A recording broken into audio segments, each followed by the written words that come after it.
ငါ့ကိုအိယာနဲ့မျက်နှာချင်းဆိုင်ထားတာဟာမင်းရဲ့အားအင်တွေကိုငါစုပ်ယူနေတယ်လို့မထင်ဘူးလားညဘက်မင်းမအိပ်နိုင်တာငါကြောင့်ပဲငါ့ကိုတခြားနေရာကိုခုချက်ချင်းရွှေ့လိုက်တော့ဟဲ့လူ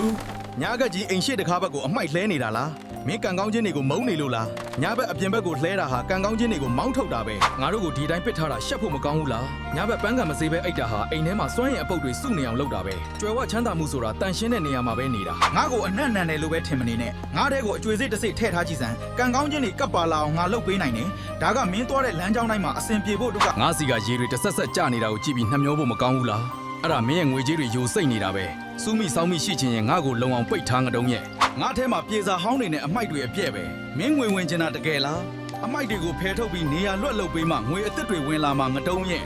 ငါနားမှာဖိနှက်တွေအမိုက်တွေနဲ့ရှုပ်ပွနေတာမြင်ရတာစိတ်ပြတ်ဖို့ကောင်းလိုက်တာငါ့ကိုတန့်ရှင်းအောင်ထားမှမင်းစီကိုငွေတွေတရဟောဝင်လာမှတလား